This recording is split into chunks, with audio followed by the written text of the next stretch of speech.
Hello everyone and welcome back to the CDL podcast channel. In this episode today, we're going to be talking about some of the teams and the matches from last week, week 2 of Major 3, and then getting into predictions for the final week of Major 3, and talking about a little bit of news that's going on in the CDL, in the game. The game is changing a little bit, so excited to get into all of that. If you guys enjoy this one on YouTube, be sure to leave a like, comment, and subscribe. And if you're on the audio platforms, if you drop a follow and a review on there, it would be greatly appreciated. But without further ado, let's just get right into it. Start off, like I said, with just a bit of news. First one, not involving Vanguard actually at all, or the CDL really, but the Modern Warfare 2 official release date is October 28th. That just sounds so odd to say Modern Warfare 2 officially releases on October 28th, 2022, just because obviously Modern Warfare 2 been a title before, just like when they initially announced Modern Warfare, it was so weird, but just hearing Modern Warfare 2 and saying it's a new game sounds very odd. They announced game releasing October 28th. Like always, I'm very excited for the game. Just as a Call of Duty fan, I always get very excited, but as you guys know with the recent releases, it is sometimes a little harder to get super excited about the game because we haven't had the greatest games for the past few years. I wasn't an absolute hater of Cold War. I thought it was an okay game, but you know, Vanguard, not the greatest title, and before Cold War, Modern Warfare, not the greatest title. And you guys know I was a pretty big fan of Black Ops 4, but really everything post Black Ops 4 has been kind of mediocre at best games. So hopefully MW2 can change this, but there's not much to talk about with the game since we don't have any kind of like gameplay reveals. We've only heard like rumors that there's no sliding in the game, which could be promising, but if it's still attack sprint, doors, breakables, squad spawning, there's only so much promise the game can have. So hopefully that's not the case, but seeing as it is Infinity Ward and that seems to be where Call of Duty is headed, I don't have my hopes high, but I'm also one of those people that doesn't like when people just write off a game before it's even out and just like say it's going to be trash. So I'm definitely not going to do that. I'm going to keep my positive mindset on, keep my hopes up, and hope that the game ends up being really good because we're going to have to play it for 2 years. So we better hope it's a good game or the CDL is going to be in trouble. In terms of Vanguard news, though, some class changes came in. Interesting and actually could change the game in some major ways. Ninja and Tac Mask, I believe it's called Survival Training in this game, were both moved to the perk 3 slot instead of perk 1. And this creates for a bit of debate with how you should use your classes.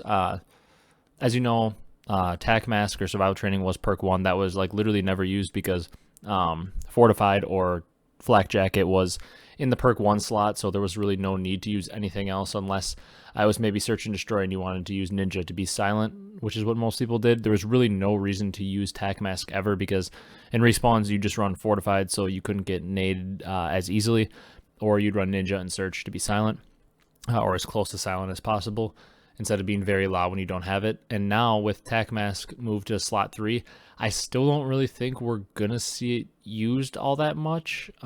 We potentially could, but I don't know that that'll be the case. Tac Mask, I mean, obviously very helpful. For those of you that don't know, if you're maybe newer to Call of Duty, it just basically reduces the effects that stun grenades have on you, so you aren't stunned as long or like as heavily. But I don't know that this will be used because now with Ninja in that slot and Respawn, people might not want to be Sound Horde as much, especially when they're playing online matches and it is easier to do that. They can have Ninja on now as long or as well as they have Fortified on. Or I think Double Time is still in the perk 3 slot, so like that could still be used as well because Double Time gives you faster crouch movement, which really doesn't matter, but it gives you 30% or like double the tac sprint duration, which is pretty big to get to cuts and stuff, which is one of the reasons I said this could majorly change the game. Let's say people do, and pros do decide to end up using Tac Mask or Ninja in their 3rd slot instead of Double Time. It could really change up the game because it changes up timings, especially if they're like using Tac Mask. Not only would they be stunned for less time, so stuns would play different, but also with Double Time gone, they don't have as much tac sprint time, which would technically make players slower on the map and could change up timings, and we could see players being thrown off, which like at a macro level in terms of like in ranked play, you probably wouldn't notice a huge difference because like the average level of player in ranked play obviously isn't nearly as high as it is in the CDL. So I could see this being a major change. Just with minute timing differences, if it throws off a usual timing by 2 seconds, it could really throw off a pro because they're so used to their timings with how much they practice and get used to those said timings. So it'll be interesting to see how this works. If I had to guess, I would assume we're still going to see Fortified in every perk 1 slot. Obviously, there's no reason not to use it now. And then we'll see Ninja for sure in Search, but I think we might still see Double Time, but it'll be interesting to see the meta shift, like I said. So interested to see if pros decide to just like not change the game a lot, because, you know, at times they'll just GA out Tac Mask and Ninja and Respawn maybe, and they'll just like make sure everybody runs Double Time so things aren't messed up. I could see them doing that, but I hope they don't, because any meta shift, even if it's the slightest of slight things, is always welcome. Getting into some news and like talk on teams and matches from last week. We're not going to dive individually into each match because, like, you guys watched them. You don't need me to dive deep into every single map that was played. There are a lot of matches played, but kind of some overarching stories from the past week. Dashy confirmed that Illy isn't getting replaced. I mean, I kind of thought this was pretty obvious, but it didn't make news headlines. Like, people were saying, oh, they saw Dashy in the clip of him saying that Illy isn't getting replaced. This, in my opinion, isn't a shock. I would say maybe if it was another organization and not OpTic, it would maybe be a shock, because if a guy like ProLoot steps in and OpTic hasn't lost since he stepped in and they looked very good, and he's especially looked very good. He was a beast in that series versus Faze. He had like a 1.38. So I would think on most CDL teams, like, a lot of people would be like, this guy's got to keep a spot. But you know how OpTic works. Like, this shouldn't be a shock to anybody. We know that OpTic tends to stick with their players, even if maybe a roster change is fully needed. Like last year, you could kind of see that maybe that roster wasn't going to work out and they needed a change, but they're just unwilling to do it unless something like absolutely has to be done, because that's just kind of the way OpTic operates, and we know that. So I don't know why people are exactly shocked that Illy would be getting his spot back. It's not like ProLoot hasn't earned his shot. I believe wholeheartedly that ProLoot could easily stay on this team and they could be successful, and I fully believe that, like, from the way he's been playing, he deserves a shot on another CDL team. It's just, it's fortunate and unfortunate for him that he is an OpTic. Fortunate because he gets to play with some great players, and on an org that if you play well, you're going to get crazy love, because we know how popular OpTic is, so he's going to get crazy love for playing the way he has, and going to have a lot of eyes on him, which will change his career. But also unfortunate because, like, he would have to literally be dropping 2.5s in every series to get this spot, even if he was, like, clear in a way a better player than Illy, a better fit for the team, and, like, did everything better. It's almost impossible for him to get that spot just because of the way OpTic operates. Not saying it's fair or anything, but just with the way they operate, you just can't see Illy losing his spot unless he was playing absolutely terrible, which, I mean, pre-injury, Illy was playing just fine. I mean, he was fantastic at Major 1 when they won, and overall, they were very good with him still. So not a shock that he's not getting replaced. But speaking of OpTic, they moved to 5-0 against Faze this year, if you include the Pro-Am, otherwise 4-0 if you don't. And I think an interesting thing on this is not only are they 5-0, including the Pro-Am, but 3 different rosters. Obviously, the normal roster of Dashy, Illy, Scump, and Shotzzy would be 3-0 against them. And the roster with General in for Illy is 1-0, and then the roster now with ProLoot in for Illy is 1-0. So 3 different rosters, 5-0 total. They haven't dropped a match to Faze this year. People were talking about the mental block. I know in the past episode I had mentioned that I don't know that the mental block's really necessarily real. I think could just be a thing of 2 great teams going up against each other, and OpTic just happens to be the better team in this game and have their number. But, I mean, at some point, maybe the mental block is real. Maybe I'm just wrong, and I don't know as much about this stuff as, like, these pros know. Like, Enable is always talking about how, like, OpTic had a mental block versus his Faze team in AW when they were losing a lot of finals and stuff. So maybe it's true. Maybe it's real. Maybe they do have a mental block. It's wild, though, that OpTic just hasn't lost to them a single time, especially 2 different times having a substitute with General and ProLoot. Not that they're not good players, but, like, you'd think Faze at full strength against a team that's kind of learning how to play with a fill-in would probably be able to get at least 1 W. Faze took the Search and Destroy only in that series this week, and then OpTic beat them in 3 respawns. So wild to see. I still have faith that, like, when it comes down to it, anytime these teams are playing, I still believe that Faze can win anytime because they are Faze. They're supremely talented. We know they can beat anybody at any time, but like I said, I'm basically picking OpTic to beat Faze every time they play until I see otherwise, and this weekend pretty much solidified that because it's almost impossible to pick Faze. Like, you got to figure at some point if they keep playing, like, Faze is going to get over that hump and beat them, but man, at 5-0, you really wonder if it's coming for them. But OpTic continued to look great. ProLoot's a beast. Excited to see what OpTic can do at the LAN. Really, either if they're playing with Illy or ProLoot, doesn't matter. I'm excited to see what they can do because they seem to be in that top form and look like the clear-cut best team in the game. So I'm interested to see if they can translate that to LAN and get a win in Toronto, regardless of who's filling in on the roster, whether it's Illy or ProLoot. Another little interesting thing that happened this week, Scrappy made his CDL debut for Toronto. I believe Insight was feeling ill under the weather, couldn't play in the match, so Scrappy subs in for their match against the New York Subliners, and they get the job done, 3-2, and it's not like they played some like scrub team. New York is a very good team. Scrappy was really the best player on Toronto as well with a 1.26. He had the most damage on their team as well. 115 kills and 91 deaths, crazy engagements. And it was a pretty decent win for Toronto, especially with the fill-in, considering they won 2 search and destroys, which, you know, can be tough to do with a player filling in. They won the map 4 and 5 after being down 2-1, as well as that map 2 search on Berlin. And Scrappy really put it all together. I believe they were down 3-0 in that final map 5, and then Toronto rattles off 6 straight rounds. Scrappy had 10 kills in that final map. He was just really doing it all. Obviously, it was a pretty big talk. Krim really struggled in the series. He had some very bad maps. He went 81 and 114 overall for a 0.7. But Scrappy, big time news. He came out and he played very well, and they beat a very good team in New York. So a big debut from Scrappy. I'm still kind of sad that he ended up signing that contract with Toronto. I know like the boys in the reverse sweep and Hecz and all them have been kind of talking about that was a very odd decision to make, and I fully agree because he was probably about the hottest prospect coming out of that Toronto, or excuse me, not Toronto, of that Minnesota Challengers event. He was probably the hottest prospect coming out because he had won the event, and it wasn't necessarily expected. Everybody was expecting like Texas Nation to win that event, and he comes out, he wins it, and he was pretty much regarded widely by everyone as the best player, the best challenger player at that event. So like he probably could have had his pick of like what team he wanted to go to. Maybe no team offered him a starting spot right away, and then he just goes and signs a sub contract with Toronto Ultra to be like officially signed to them and not just their academy team. Kind of odd. I almost wish he wouldn't have done that. I get young kid, he gets a contract thrown in front of him. You never know if that opportunity is going to come back. I fully understand why he takes it, and it's hard not to take it because that's guaranteed money, some security, and you know, as a super young kid with maybe no steady income in challengers, because, you know, it can be kind of tough with the way prize money is, and org's not really salarying too many players. It can be tough, so I can see why he takes it, but kind of wish he wouldn't, so he'd have the freedom to go wherever he wants, because this kid is super talented, and I'm excited to see where he lands, because I would assume with the way Toronto has operated, they're probably just going to sub Insight right back in and keep the same roster, but you never know. This is something in Toronto's back pocket now. If they continue to struggle down the stretch or something, they could always bring in Scrappy and try to pull off some miracle run with just an immense amount of talent in the roster. So interested to see where that goes, but big debut from Scrappy.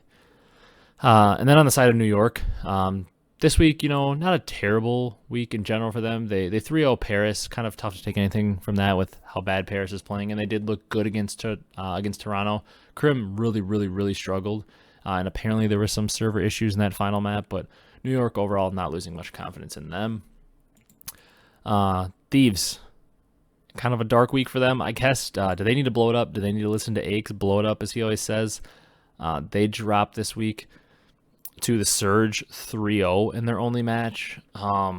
Like, it's just so odd. Like, it's kind of, in my opinion, what I think is wild is the fact that we're like questioning, do they need to blow it up? Because if this was any other team, any other org than the Los Angeles Thieves, I feel like everybody would have been like, blow it up already. Like this week, Kenny and Envoy, the sub duo on LA Thieves, dropped 0.63s, both of them, exactly a 0.63. Draza with a 0.94, Octane with a 1.04, and then like on the side of Surge, Sib and Mac dropped duo 1.4s, Accuracy at a 1.3, and even Pred, he had a 0.9. There's not many kills left with your teammates all being that positive, and Pred still had a 0.9 too. Just overall, Thieves getting just annihilated. They continue to really struggle in Surge. They looked horrible in Control this week. Overall, just dominated. Kenny looks completely uncomfortable on the sub and looks terrible, which I really thought he was going to thrive in that role, and I really thought the role swap was something that needed to happen, and I thought they'd pick things up. And like overall at the LAN, Kenny did struggle, but at times he showed flashes, and Draza looked very good on the new role. So I'm almost wondering, like, on any normal team, Kenny would have been subbed out by now because he was on the flex, was playing pretty good, and then they move him to his more natural sub role that we've seen him play before, and he really struggles, can't seem to get it done. So they'd, on any other team, they'd probably move him to the bench, keep Envoy, because stats-wise, Envoy has been arguably their best player. I know there's an argument for the style of play he has, maybe is hurting them, but in terms of just looking at the pure raw stats, like a lot of GMs tend to do, I would think Envoy would stay in the roster, and they'd maybe drop Kenny, but it's tough because the caliber of players in this team, like we know Kenny and Octane are two all-time greats. Envoy is one of the hottest young prospects. I mean, he's been in the game for a few years now, but like since really Black Ops 4 and he emerged on Gen G. He was viewed as a top player. MW viewed as a top player. Even Cold War viewed as a top player. Like, he's been viewed as a top player for a long time. And Draza has also been viewed as, since he came on to the OGLA squad, he's been viewed as a pretty good young prospect. So it's tough to say this Thieves team needs to blow up, because like you look at the roster on paper and it seems like a great roster. Like, they should be so good and they've shown flashes this year, but it might be time to blow it up. I don't exactly know what the move is. I think it's hard to say like Envoy needs to go. I can see a world where that is the case because of his play style, but at the same time, like, stats wise, he's been their best player. We know he's a very good player if given the right situation. So I don't know where to go. You guys know it's tough for me to say drop Kenny because he's my favorite player in the CDL, so there is some bias there, but something's got to happen. I don't know if it needs to be a 2-player change or like they need to blow it up and just like try to bring in Pentagram, who's their substitute, but something's got to change here because this roster is really struggling. And they shouldn't be struggling this much for how much talent they really have on paper. Couple more teams that I want to talk about from this past week before we jump into predictions for the final week of qualifiers for Major 3. That's Minnesota. Are they for real? It's hard to keep denying them and saying that, like, you know, it's a fluke, because at this point now they're 4-0. They beat Toronto, who is, I would consider, a pretty good team. Even though, like, Toronto hasn't been crazy this year, like, it's not like Toronto is ever a slouch team. Like, we know the caliber of players they have are very good players. But Minnesota does, you know, the classic Minnesota versus Toronto. They reverse swept them. That's like seems to be what they're like addicted to doing, is just reverse sweeping Toronto. Ever since that Major 5 ultra reverse sweep where they beat them from 4-0 down. But very good series from Priestahh and Havoc. Priestahh with a big bounce back, 107 and 88 in this series, with the most damage on the team, a plus 19 for a 1.22. With how much he's been struggling, that's good to see from P-Dog. Havoc with another really good series, most kills on the team. And, you know, Attach and Standy, they weren't anything crazy, but they both dropped .96s and were all over the map, looking pretty good. On the side of Toronto, not a terrible series from them, obviously, if it goes 3-2, but just a win from Minnesota that showed some composure. We know, obviously, they've been struggling in respawn. They're able to take 2 respawns in the series, winning a control and a hard point, as well as that final Desert Siege search.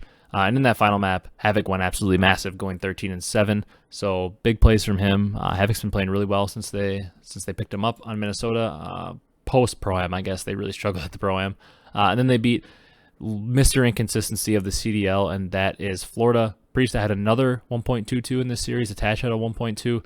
And then Havoc was around a 1 as well. So, you know, another good series in Minnesota. Not necessarily going to say that beating Florida is impressive, because Florida, as we know, at times looks like the greatest team that has ever existed, and then at times looks like they literally couldn't beat a random 1500 ELO ranked team.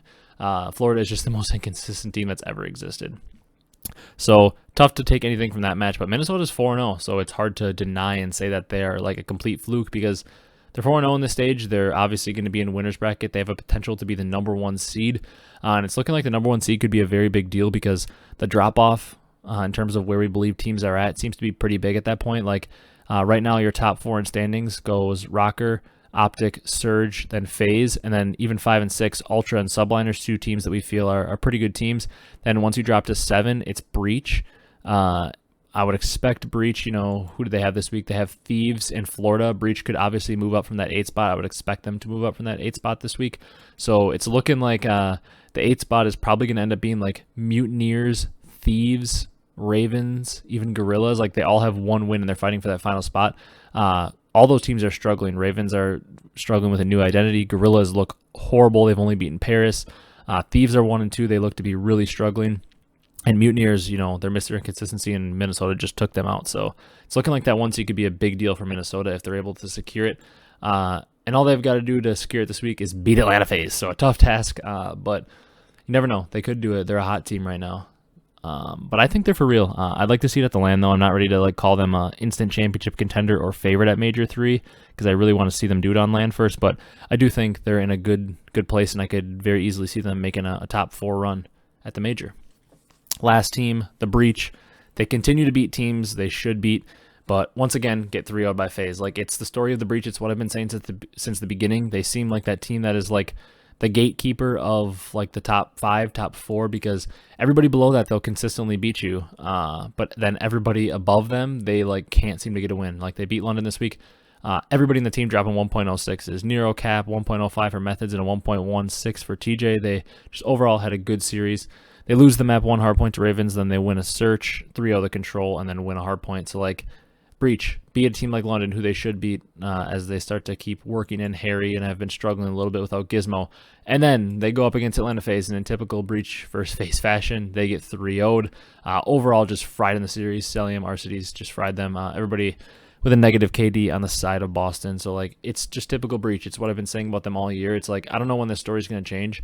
It's kind of like when Kyle and I were talking earlier this year, and I was like, I think Breach might have to potentially make a change. And it sounds odd, but, like, I feel like they just need more, like, superstar talent. Like, I think Nero's a good player. I think Capsule's a good player. I think Methods is a good player. I think TJ's a good player. I think they're all very good players, but I don't know that they have the slaying upside to take out a team that's a top-level team like FaZe. So I think on their best day, they might be able to, but I feel like in order to be a consistent team and a very good team, you have to be able to beat teams, you know, on what isn't your best day. Like, you have to be able to take anyone out, and I feel like the stars have to align for Boston to beat a top team. So I don't know if this roster is going to be the roster that can get them over the hump, but we'll see. Because of how consistent they are in Search and Destroy, and they're good enough in Respawn, they always have that chance, but, like, it's going to take a perfect storm, kind of like LAG winning 10 searches in a row for them to be able to win something. So tough look for Breach, but I still do believe that they're constantly going to find themselves towards the top 6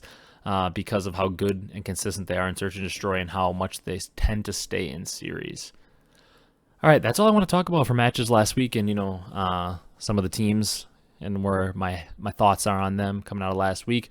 Going into the final week of Major 3 for the qualifiers, I've got the matches up on the screen and going to make my predictions for those. Going to kind of go through those pretty quickly so I can get you guys on out of here.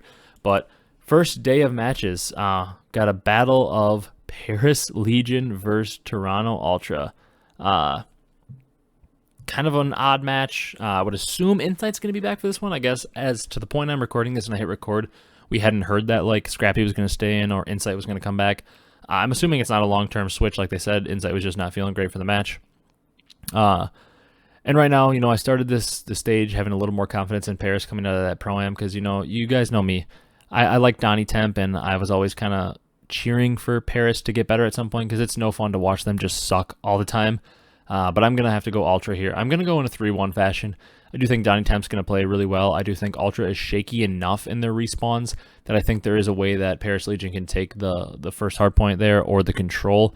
I can see a world where this does go 5 because Paris does tend to extend some series here with Temp, and then they always seem to blow them, but they do tend to extend series, and I do think that they're, you know, overall not an absolutely horrible team. They have, like, some players that have random pop-off moments that allow them to win maps. And like I said, with Ultra being a bit of a shaky respawn team, I'll take my odds on Paris being able to take one of those respawns and get a map. So 3-1 Ultra is what we're going. Second match, battle of the sea teams, the ocean teams, Florida Mutineers and Seattle Surge. Surge, once again, like, talk about a hard series to predict because at times Surge look like they are the Major 3 champions bound to be, and then at times they look like they're not going to even be in the winner's bracket, and it's the same thing with Florida. At times, like, man, at some of those points in the Major 2, like after they beat OpTic, they look like they're an unbeatable force and they're so good and they slay so well, and then at other times it's like they lose matches and you're like, dude, is this team, like, for real? Like, do they need to blow it up? It's like such a weird team. These are two of the hardest teams to predict, but when it comes down to it, I feel better about the Surge roster. I think the roles make more sense. I like the sub duo on Surge just a tad bit more, I think. I really like Mac and Pred a lot. You guys know I've been a big Mac fan all year, and I do think Pred has a lot of talent, although I do think he plays very fast sometimes. Rather than, like, the Skies and Vivid duo, I think I'm a little more faith in them. In terms of the flexes, I like the way that Sib plays the game better than Awakening, although I do think they're both pretty slay-heavy flexes that are very good players. And then you got the Accuracy versus Dave Patty battle. I'm definitely on team Accuracy in that battle. I do think with the system Seattle has too, they tend to be a very, very organized team, and Lamar keeps them in line, and Florida tends to be the opposite of that. So I think Surge has the upper hand here. I wanted to pick a 3-2, but at the same time, Florida really either, like, wins series 3-0 or 3-1 or loses them 3-0, 3-1. They don't have many game 5s at all, so I'm going to go Seattle 3-1 here as well. But like I said, I always say it with Florida. Could easily see Florida somehow winning this one because whenever you pick against them, they seem to win, and, like, they're just unpredictable. Final match on Friday. Minnesota Røkkr versus Atlanta Faze. Røkkr going for the perfect 5-0 record in qualifiers. I don't think that would technically lock up the 1 seed for them because OpTic does play subliners and Thieves, and I think if they win 2, they'd be 5-0 as well, so then it would probably come down to like a map record tiebreaker. And I know Minnesota does have a lot of 3-0, 3-1, so like there's definitely a possibility they could find themselves as the 1 seed, but I would say a win here would give them a very good chance to be the 1 seed because obviously OpTic would have to beat both New York and Thieves in order to tie them in terms of the 5-0 record, but I don't think Minnesota's going to be able to get it done here.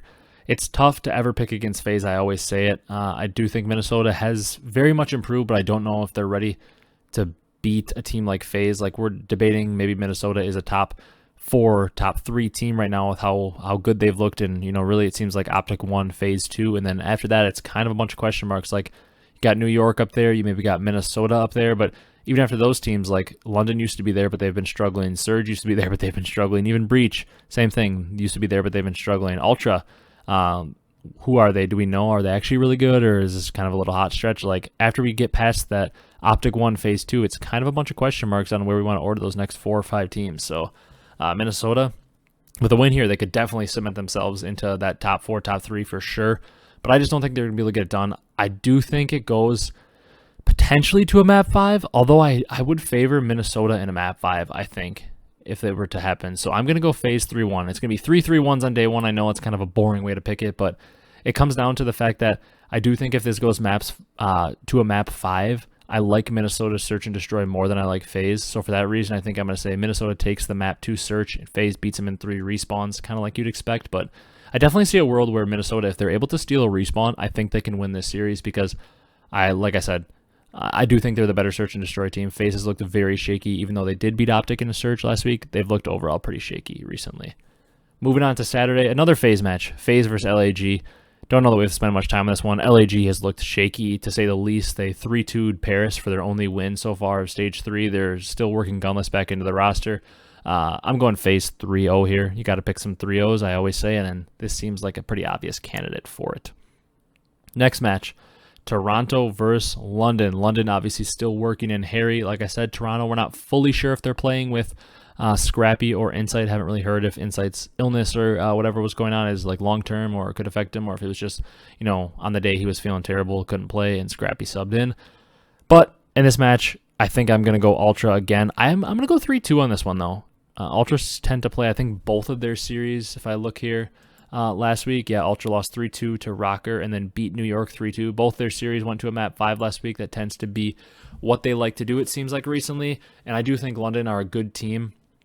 So I do think they have the ability to stretch this to a map 5, but I trust Ultra search and destroy always. I think this is going to be a classic case of maybe Ultra win 2-4-5 or 1-2-5. So I think Ultra win this one 3-2. Whoa, boy. Next match. Thieves versus Breach. For some reason, I was kind of looking ahead a little bit at who teams played. I didn't notice Thieves do play 2 good teams this week. They played Breach and OpTic, which could very easily knock them to, 1-4? I believe they are 1-2. Yeah, they're 1-2. Thieves definitely in danger of starting losers bracket again because I don't think they're going to beat OpTic later in the week. So obviously they have to beat Breach, and they have to probably beat them in like a 3-0 fashion in order to really improve that map count and guarantee themselves 2 wins, because we know 2 and 3 can get you into the bottom of that winners bracket. But I don't think Thieves are going to get it done here. You guys know I tend to pick against Boston a lot. I'm not a person that has a ton of faith in them. But the one thing I like about Boston is what they do well, Thieves does horribly, and that's mainly search and destroy. I think Boston is going to be able to take the search and destroys in this series. I do think it's going to be another 5-game series. I know I'm picking 3-0 and then 3-2, 3-2. And the next series, I might pick another 3-2.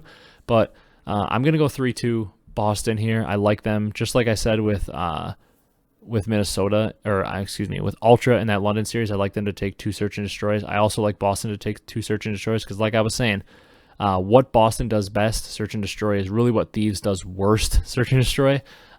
So I do like Boston in that part of the matchup. And then I like their chances to find a respawn. They do struggle in control. I think Thieves will take that, but I think Boston finds a way to take one of the hard points as well as maps 2 and 5, both search and destroys, and they take out Thieves 3-2. All right, Subliners OpTic is our final match on Saturday, Mountain Dew marquee match. this is a good one. I believe it's the first time we're going to see OpTic versus Subliners, especially with this new roster iteration, with Prolute in and then with Kismet and Paul Exon. I'm very excited for this one. I do think this is potentially where OpTic sees their first loss. I don't think they're going to be losing later in the week or later in the day, the weekend. God, excuse me, can't even talk. To Thieves, so I do think OpTic's finishing with at least 4 wins, but I could see a world where New York is able to upset them, and this could end up being a pretty big match for New York.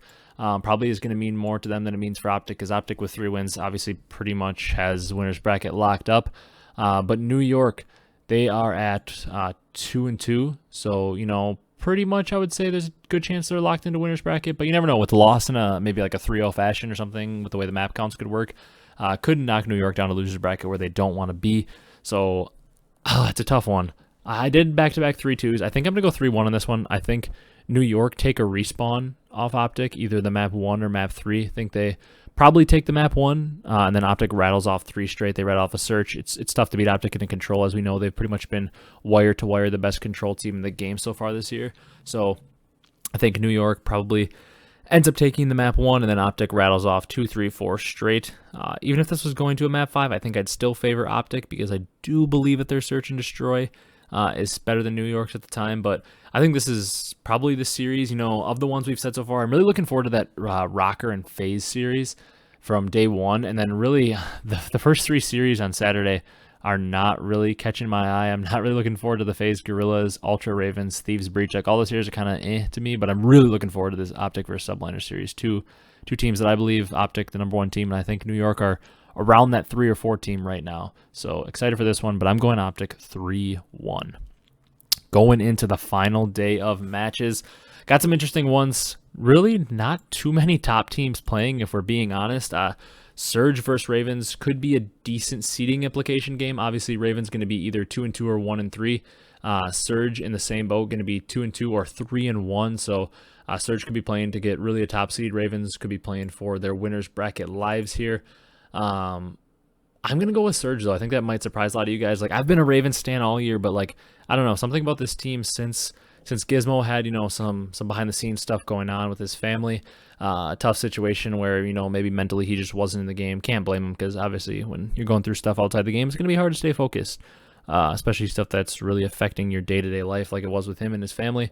So since Gizmo went out, they've really struggled, and it's hard to have faith in Ravens. I'm not saying it's easy to have faith in Surge with their inconsistencies, but I always tend to lean with what team do I think has more talent, and right now I think the raw talent and maybe organization of Surge is just a little bit better, and I'm going to pick them in a 3-2 fashion. Moving on to the next match. 2 teams that I hate to pick, Florida and Boston. It seems like I just don't have faith in Boston against any top team, like I said, and Florida, every time I pick them, they just always end up getting 3-0'd or 3-1'd, and then every time I pick against them, they dominate some good team. So it's the 2 teams I hate to pick, the 2 teams that always do me wrong. So one of them would, oh man, you'd think if there was a time that one of them was going to do me right, it would be this time right here. So hopefully it's going to be Boston, because I'm taking Boston here in a 3-1 fashion. 3-1. I think Florida once again probably take the map 1 hardpoint.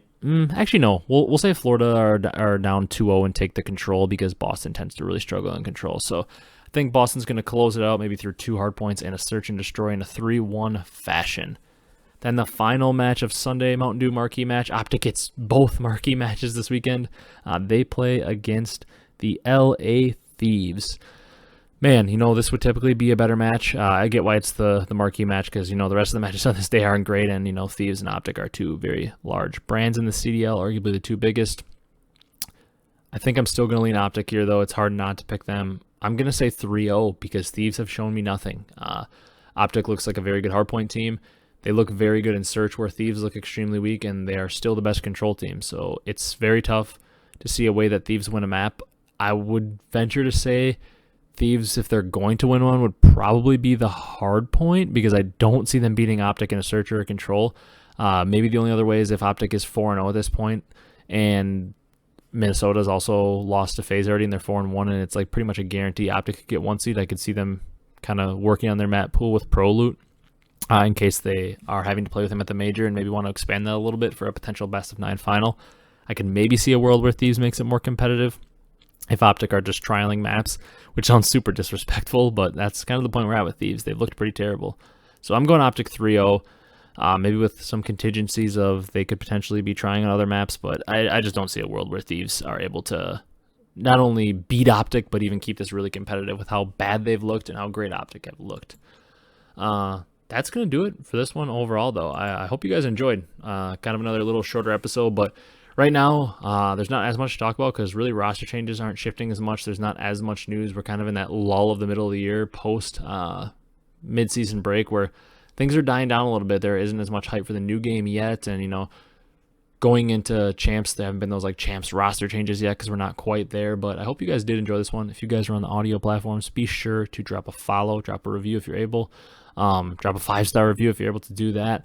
And then if you're on YouTube, be sure to leave a like, comment, and subscribe if you enjoyed. I hope you guys did enjoy this one. It was fun again to hop on the mic and record an episode. I'm looking forward to the matches this week. I'm really ready to get to a tournament, though. I'm getting into that lull again of the year where I'm kind of bored of regular season. I'm sick of this format. I'm sick of the regular season. I'm ready to get to tournaments. I'm ready to get to champs. So I'm excited to watch the tournament coming up here in a few weeks. And we've got some good matches this weekend that I am excited for. So tune into those. Hope you guys enjoy watching the matches this weekend. This has been Ryan with the CDL podcast, and I will see you guys in the next one. Thanks for watching, everyone.